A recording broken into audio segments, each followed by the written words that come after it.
Hey guys, what's up? My name is Evan Schneider, and today in this video, I want to share my top 5 tips for remote edit sessions. Now, as a professional cinematographer, editor, and colorist, just like you, I have been affected by COVID-19 this year. Over the past 6 months, I've been shooting and editing a documentary film. When we first started editing, my client was coming into the office and sitting with me for almost every edit session. As things progressed and got worse and Los Angeles started doing the stay-at-home order, I haven't been able to go into the office, which has forced us to adopt a remote editing workflow for the remainder of the project. Beforehand, I would have never thought that this would be an option, and now I've been doing it multiple times a week, and we've been able to really make a lot of progress on the documentary. Even though you are staying at home, you can continue to work, you can continue to take on projects. So with that, let's get into the 5 tips.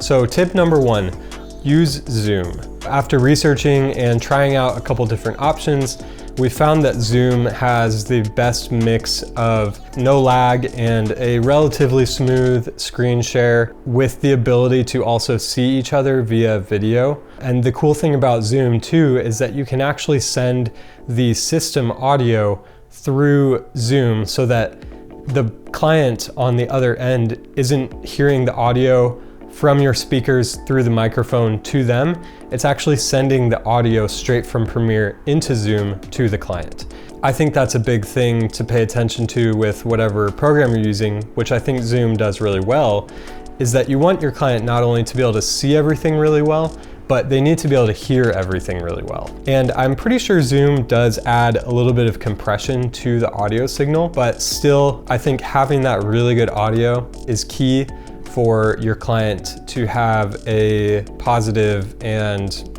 good experience being able to be engaged and connected to what you're doing. The one thing to note is that when you start the screen share, you want to make sure to check the little box on the bottom that says optimize video for audio or something like that.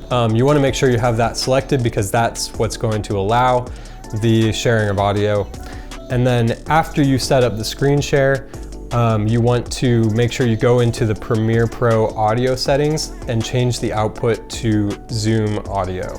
Speaking of audio, that leads me to my second tip, which is to use good headphones. The key to being able to send clean audio to your client is that no audio from the actual editor is coming out of the speakers, or else it'll go into the microphone and send that as well. So you want to make sure you're using headphones, and you want to make sure that they're wired. I would say Bluetooth headphones are good, but there's a little bit of a delay in the audio compared to the video. I use the DT770 Pros. I love them. They're super soft and comfortable. The audio quality is incredible. My third tip for you guys when using Zoom or any other remote editing workflow is to act normal. When I first started doing remote edit sessions with people, I felt like I had to kind of entertain them. I felt like I had to keep talking, keep them entertained, keep things going. But I think it's really helpful to know that it's okay to have silence. It's okay to kind of focus, to get into that flow. Don't worry about what you look like. I know that sounds funny, but sometimes I'm like, moving forward to check something out on the screen, and I know that on the video feed, I'm probably like, sitting on the bottom, hunched over. But I think once you get over the fact that you're constantly being recorded and shown to someone else, it gets really comfortable. And I think once you get in the flow and once you and your client are both focused and on the same page, you'll find that it'll start picking up and going a lot smoother, and you can start working a lot faster and more in line with how it felt when you were in the same room together. I also think that there's such an amazing aspect of being able to get instant feedback from your client. I know in this time, I think a lot of people are probably tempted to, make a version of your edit and then send it to the client for notes, which is good, but honestly, you can save tons of time if you're editing together with them watching and they can say, oh, I don't like that, oh, shift that forward a tiny bit. I think you'll find that both you and your client will have a much better experience and you'll have a much better product in the end. My fourth tip for you guys is to make sure you take breaks. Once you get in the flow of things, once you and your client are really getting productive, it's easy to just continue editing for 3-4 hours, just keep going. But I think it's so important to take a break, stand up, take a walk, make yourself some coffee, get some water, eat lunch, do whatever you need to do to stay healthy, to stay focused. You're gonna thank yourself in the long run for not getting burnt out. So tip number 5, select just the program window. So in Zoom, there's a really cool feature when you start the screen sharing option to be able to share your entire screen, or you can select a specific window to only share that window. So when I start the screen share, I make sure that I have Premiere Pro open and I select Premiere Pro window in the Zoom settings. This is a great way to be able to share your screen but still have privacy.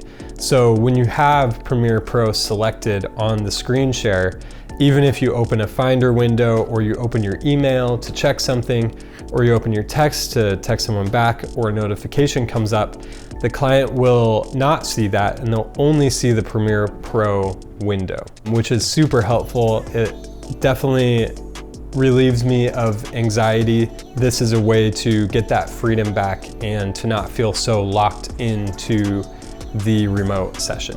A bonus tip for you guys. Sometimes on the client end, it can be a bit choppy using Zoom, depending on your upload speed and their download speed and the internet connection. One thing that I've found that's helpful is once the edit session is over, I always export a version of whatever we did that day and I upload it to VIMEO or Vimeo, and I send that to them directly after the session. This way, it gives them a chance to watch it on their own time, they can view it in real time, and they can even leave notes that you can come back the next day and start working on again. And everybody who's working on it, thinking about it, and watching it, and making sure that that you can hit the ground running the next day.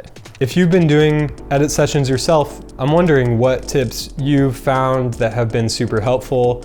Are there any programs you use that you really enjoy other than Zoom? Let me know what you think in the comments, and I hope this video was helpful. Make sure to hit like and subscribe to this channel if you want more videos like this, and I will see you guys in the next one. Bye.